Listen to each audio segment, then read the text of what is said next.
নমস্কাৰ প্ৰিয় বন্ধু বান্ধৱীসকল, ৱেলকাম টু মাই চেনেল উৰ্মিলাছ ব্লগ। আজি আমি সকলোৱে যি পৰিস্থিতিৰে গৈ আছোঁ কৰোনাৰ বাবে, ভাৰতবৰ্ষৰ লগতে সমগ্ৰ বিশ্বতে হৈ আছে, সি সঁচাকৈয়ে হৃদয় বিদাৰক। কৰোনাৰ ছেকেণ্ড ৰাউণ্ড ইমান ভয়ানক পৰিস্থিতিৰ সৃষ্টি কৰিব, সি হয়তো আমি কেতিয়াও কাহানিও কল্পনা কৰা নাছিলোঁ। প্ৰথমবাৰ যেতিয়া কৰোনা হৈছিল, তাৰ ফলত যিবোৰ মানুহ মৰিছিলে তেওঁলোকক দেখি দুখ হৈছিল, দুখ লাগিছিল। কিন্তু এইবাৰ দুখ লগা নাই, এইবাৰ ভয় লাগিছে। কিয় জানেনে? আজি বেলেগৰ প্ৰিয়জন মৰিছে, হয়তো কালি আমাৰেই কোনোবা প্ৰিয়জন হয়তো আমাৰ লগত নাথাকিব। সংবাদ মাধ্যমত যিবোৰ দেখি শুনি আছোঁ, সেইবোৰ বৰ্ণনা কৰাৰ কোনো ভাষা নাই। মন্দিৰৰ বাহিৰত যিদৰে লাইন লাগি থাকে ভগৱানক দৰ্শন কৰিবলৈ, আজি এনেকুৱা পৰিস্থিতিৰ সৃষ্টি হৈছে যে মৰা সপৰিবলৈ লাইন লাগিছে। একো নাম্বাৰ দি থৈছে, শ শ চিতা একেলগে জ্বলিছে। হস্পিটেলৰ ডেড ৰুম আৰু জেনেৰেল ৱাৰ্ডৰ মাজতো কোনো পাৰ্থক্য নোহোৱা হৈছে। মানে ইমান ভয়াৱহ পৰিস্থিতিৰ সৃষ্টি হৈছে যাক আমি ভাষাৰে বুজাব নোৱাৰোঁ। তাৰ মাজতে যিসকল ডক্টৰ, নাৰ্ছ, সেৱাকৰ্মীসকল আছে, PPE কিট পিন্ধি ইমান কঠিন নিয়ম মানি তেওঁলোকে মানৱক সেৱা কৰি গৈ আছে, তেওঁলোকক চেলিউট দিছোঁ। আৰু আমাৰ সৰ্বসাধাৰণৰ হাতত আছে, আমি ভগৱানক প্ৰাৰ্থনা কৰিব পাৰোঁ। প্ৰাৰ্থনা কৰিছোঁ যাতে ভগৱানে অতি সোনকালে পৃথিৱীৰ পৰা কৰোনা লৈ যায়, চিৰদিনৰ বাবে পৃথিৱীখন কৰোনা মুক্ত কৰি দিয়ে। আৰু আমি মানুহবিলাকেও এটা বস্তু বুজিব লাগিব যে গছ গছনি, হাবি বননি আমি কাটি ধ্বংস কৰি তৎসলীন কৰিলে নহ'ব। আমি প্ৰকৃতিতে থাকিব লাগিব আৰু সুন্দৰ প্ৰকৃতিখনক আপোনভাৱে ববলৈ দিব লাগিব।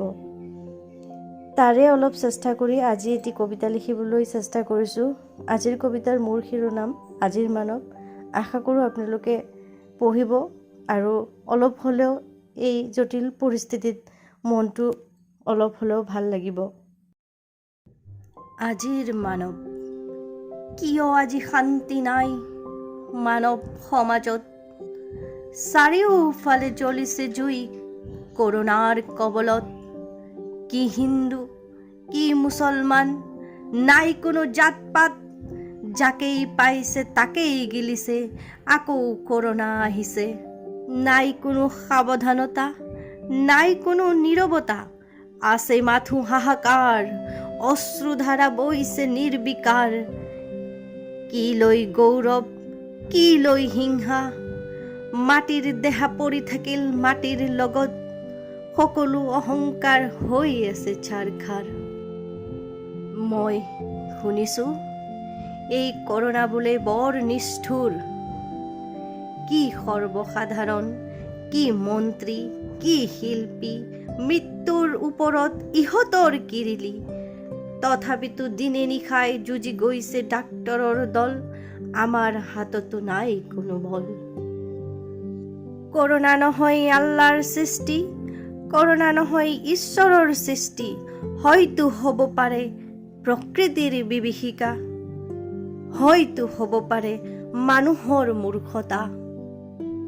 নাকাটিবা গছ বন যধে মধে, নেবান্ধিবা নদী বান য'তে ত'তে। মুক্ত মনৰ ধুনীয়া প্ৰকৃতি মাতৃক আপোন ভাৱে থাকিবলৈ দিয়া। নাপাহৰিবা, নাপাহৰিবা, নাপাহৰিবা, প্ৰকৃতিৰ দাস আমি, আমাৰ দাস প্ৰকৃতি নহয়। দুহাত জুৰি কাবৌ কৰিছোঁ, হে মানৱ প্ৰকৃতিৰ বিপৰীতে নাযাবা। আহা আজি সকলোৱে মিলি কৰোঁ সংকল্প, ঘৰতেই থাকি পৃথিৱীক কৰোঁ কৰোনা মুক্ত, কৰোনা মুক্ত। ধন্যবাদ শ্ৰোতা বন্ধু বান্ধৱীসকল। আজি মই আপোনালোকক লাইক আৰু ছাবস্ক্ৰাইব কৰাৰ কথা নকওঁ, মাথো এইখিনিয়ে ক'ব খোজোঁ যে এই কঠিন পৰিস্থিতিত ছ'চিয়েল ডিষ্টেঞ্চিং সকলোৱে মেইনটেইন কৰক আৰু একমাত্ৰ ভগৱানেই ভৰসা। সকলো শেষৰ পিছত ভগৱানেই থাকে, আৰম্ভণিতো থাকে, যদিও আমি মানুহে বুজি নাপাওঁ।